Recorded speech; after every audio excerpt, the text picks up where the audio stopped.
Nessa aula, nós vamos abordar os tipos de correntes elétricas terapêuticas.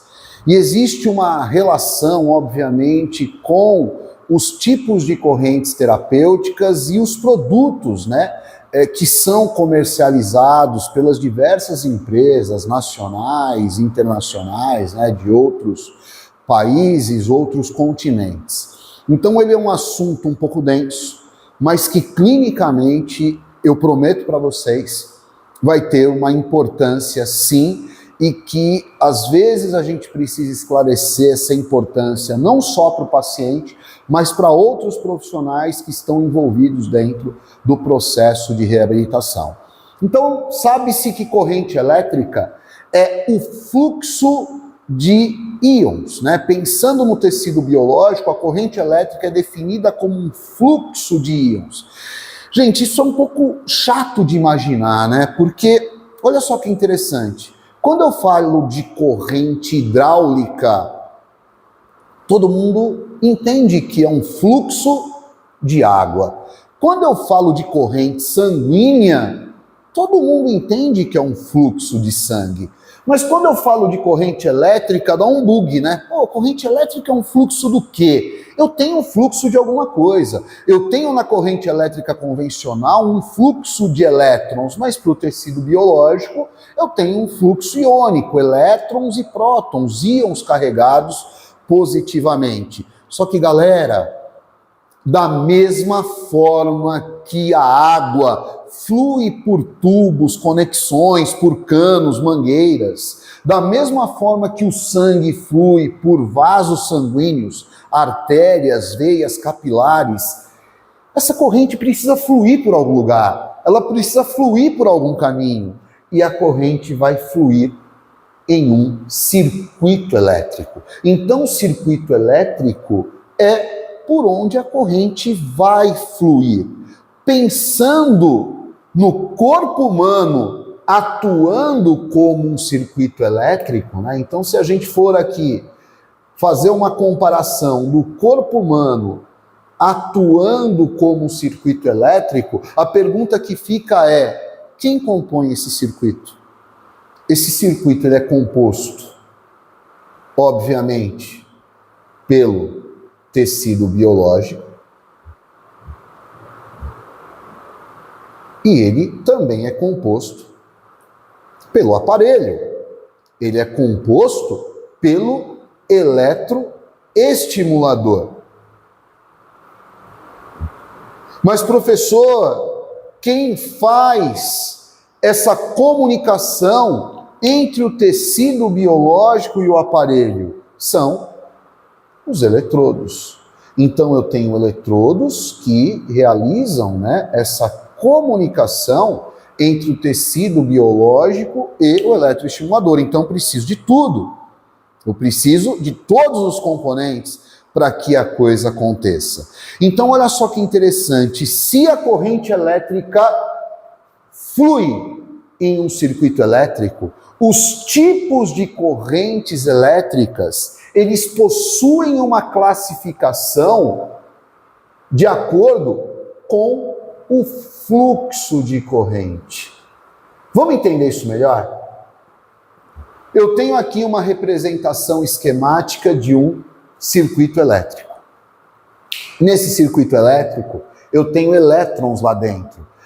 Se fosse água dentro de um cano, os elétrons estariam representando a água. Se fosse sangue dentro de um vaso, os elétrons estariam representando sangue. Mas eu tenho elétrons dentro desse circuito. E eu tenho aqui um componente chamado de gerador. Esse gerador tem carga negativa e tem carga positiva. Então imagine o seguinte, imagine que eu tenho uma alavanca e eu vou ligar esse gerador. A partir do momento que esse gerador foi ligado, o negativo com o negativo empurra esses elétrons para a direita de vocês. Então eu começo a ter o fluxo ocorrendo nesse sentido. O positivo do outro lado, obviamente, vai puxar esses elétrons? Quando o fluxo de corrente acontece em apenas uma direção, nós classificamos essas correntes como correntes unidirecionais ou correntes monofásicas. Então não é um conceito tão difícil. O fluxo de corrente vai ocorrer em apenas uma direção. E aí vocês poderiam perguntar, mas professor, esse fluxo pode ocorrer na direção oposta? Pode. Só que para esse fluxo ocorrer na direção oposta, obrigatoriamente precisa existir a inversão de polaridade. Então, para o fluxo retornar, obrigatoriamente, o polo negativo vai ter que se tornar positivo e o polo positivo vai ter que se tornar negativo. Então, quando os polos se alternam, esse fluxo ele vai e esse fluxo ele retorna. Então, quando o fluxo acontece em duas direções, nós classificamos essas correntes como correntes bifásicas ou bidirecionais. Então, vamos colocar aqui na ordem, né? Bidirecionais ou bifásicas. Como é que ficaria a representação gráfica de tudo isso? Então, olha só. Eu tenho aqui um gráfico com a intensidade, né, a amplitude de corrente e o tempo. Vou colocar mais um aqui, que a gente vai precisar dos dois. E eu tenho aqui, ó, a intensidade subiu, o fluxo aconteceu em uma direção e a intensidade desceu. Então eu tive um fluxo unidirecional ou monofásico. Nesse caso, eu tenho um fluxo monofásico ou unidirecional contínuo. Porém, inverter o lado aqui para vocês, eu posso ter um fluxo unidirecional pulsado. O fluxo de corrente continua indo em apenas uma direção, porém eu tenho interrupções.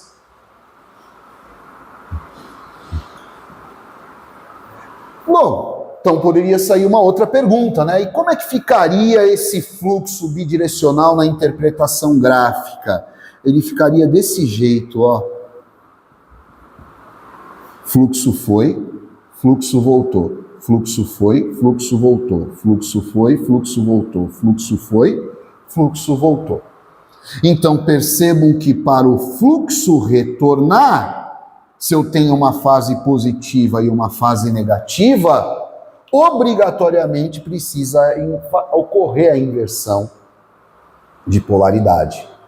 Então isso é uma informação importante, porque nas correntes unidirecionais eu tenho uma polaridade fixa. E nas correntes bidirecionais, nas correntes bifásicas, a polaridade não é fixa. Mas, professor, essa representação gráfica da corrente bifásica é uma representação gráfica onde ela é contínua. Sim, porque eu não tenho intervalo aqui. Mas eu tenho também correntes bifásicas que são classificadas como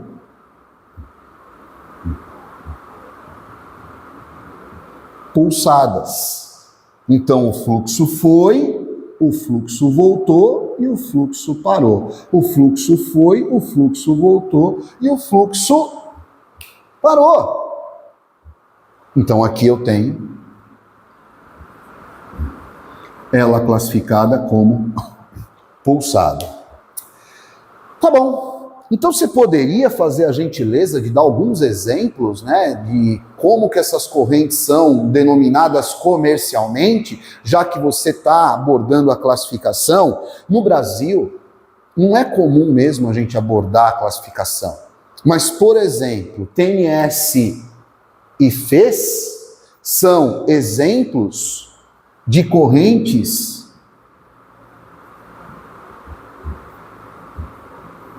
bifásicas pulsadas. Apesar que a gente ainda vai discutir bastante essa terminologia em aulas específicas, tá? Eu acabo usando uma terminologia mais geral, onde o fisioterapeuta está mais acostumado, mas a gente vai discutir de uma maneira mais aprofundada essas questões de terminologia. Agora, quando a gente fala de corrente russa, corrente Alce, corrente interferencial, a gente está citando exemplos de correntes bifásicas contínuas e que são modificadas. Então, as correntes bifásicas, elas não têm polaridade fixa. E por isso que elas são também conhecidas como correntes despolarizadas ou não polarizadas. É um outro termo bastante conhecido.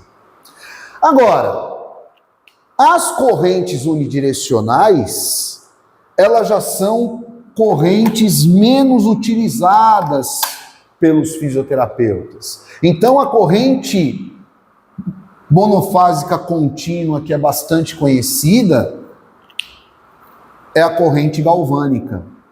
Então, a corrente galvânica é um exemplo de corrente unidirecional contínua. Exemplos de correntes unidirecionais pulsadas: corrente farádica, corrente diadinâmicas de Bernard. Então fiquem tranquilos, porque nós vamos abordar todas essas correntes de uma maneira específica. Cada uma delas, vamos comparar também, né, essas correntes, mas para matar a curiosidade, quando você compra ou investe no eletroestimulador, que é um gerador universal de correntes, você vai ter correntes polarizadas e não polarizadas dentro de um mesmo equipamento. Então é importante você fazer essa diferenciação, que ela é um alicerce para o entendimento, mas que pode, obviamente, fazer a diferença para aquilo que a gente vai comentar mais à frente. Outra coisa, antigamente era muito comum a venda isolada desses equipamentos. Hoje já está menos comum. Não estou dizendo que não existe, mas hoje existem eletroestimuladores com muitas possibilidades de correntes. É como se fosse uma caixa de bombom sortido, aonde você vai lá e escolhe, né, aquele bombom. Só que olha que interessante, quando você compra uma caixa de bombom sortido, geralmente tem aquele sempre que fica por final, aquele que ninguém gosta, o que a grande maioria das pessoas não gostam. As correntes polarizadas, elas são correntes que, levando em consideração a linha do tempo e uma contextualização histórica, elas foram desenvolvidas primeiro. Mas elas têm uma polaridade fixa, então tem um polo positivo fixo e um polo negativo fixo. Isso nas polarizadas. O fisioterapeuta, ele precisa saber aonde fica o polo positivo, aonde fica o polo negativo. O que acontece com o polo positivo, o que acontece com o polo negativo, são muitas informações para a tomada de decisão clínica. Então elas foram meio que deixadas de lado. Mas obviamente que existem algumas coisas que só elas são capazes de fazer. Então isso a gente também vai discutir em momento oportuno, quando a gente for esmiuçar essas correntes. Então, só para ficar registrado aqui nas nossas anotações, eu falei e não anotei, as correntes unidirecionais são conhecidas como correntes polarizadas. Professor, como que eu sei que eu tenho qual é o polo positivo e qual é o polo negativo? Na maioria das correntes eu tenho uma característica universal determinada pela cor. Então, para uma corrente polarizada, o polo negativo é o polo de cor preta. E o polo positivo é o de cor vermelha. Então, olha só, eu vou usar alguns exemplos de perguntas que acontecem em sala de aula, nos cursos que eu ministro, e que pode fazer a diferença para você que está me ouvindo agora. É muito comum, às vezes, numa aula, um estudante de pós-graduação ou um fisioterapeuta pergunta assim, olha, eu estou usando o TNS e eu coloco o polo positivo no ponto de dor e o polo negativo próximo. Para. Se eu estou usando o TNS, principalmente das tecnologias nacionais, né, a gente tem um pulso bifásico pulsado. E esse pulso bifásico, ele alterna esses polos constantemente. Então, quem faz o papel de gerador? O eletrodo. O eletrodo faz o papel de gerador. E a corrente elétrica, ela vai fluir por onde? Ela vai fluir pelo tecido biológico. E pelo fato da corrente elétrica fluir pelo tecido biológico, e pelo fato do corpo humano fazer parte desse circuito, levando em consideração o tecido biológico, eu tenho alguns tecidos que são classificados como condutores, a passagem de corrente elétrica, e tenho alguns tecidos que são classificados como resistores à passagem de corrente elétrica. Então nós temos como exemplos de tecidos condutores clássicos e fundamentais o nervo e o músculo estriado esquelético. Quando a gente estuda biologia, nós temos 4 tecidos fundamentais: tecido epitelial, tecido conjuntivo, tecido muscular, nesse caso o estriado esquelético é importante para a resposta, e o nervo, que tem a característica de condutibilidade. E eu tenho tecidos que são classificados como resistores à passagem de corrente elétrica. Pele e tecido adiposo, que fica localizado ali, né, na hipoderme. Então, o tecido adiposo é um resistor importante. Pelo também a gente pode considerar como um tecido resistor. E eu vou colocar aqui também osso como um tecido resistor à passagem de corrente elétrica. Vocês vão perceber durante as aulas, vocês vão perceber durante as demonstrações, vocês vão perceber quando a gente discutir posicionamento de eletrodo, que esse conceito ele é bastante importante, porque vão ter algumas situações clínicas que a corrente vai passar com mais dificuldade, a gente pode ter problemas, né, em conseguir atingir a resposta, e obviamente que algumas situações eu posiciono, né, favorecendo uma menor impedância, uma menor resistência à passagem de corrente elétrica. Fazendo um resumo dessa nossa conversa, fazendo um resumo dessa nossa aula, o meu principal objetivo foi falar sobre os tipos de correntes terapêuticas. Os tipos de correntes têm uma classificação que tem relação com o fluxo de corrente. Então ela pode ser classificada como fluxo ou corrente unidirecional, conhecido também como monofásica, aonde obrigatoriamente eu tenho a polaridade fixa dos eletrodos. Por isso, por conta dessa polaridade fixa, essas correntes também são chamadas de correntes polarizadas. As correntes podem ser classificadas como bidirecionais, essas são as mais utilizadas, essas comercialmente são as mais exploradas e utilizadas pelos fisioterapeutas. Nesse caso, a polaridade ela não é fixa, os polos se alternam constantemente. Eu não tenho um eletrodo positivo, eu não tenho um eletrodo negativo, e isso permite com que o fluxo ocorra nas duas direções.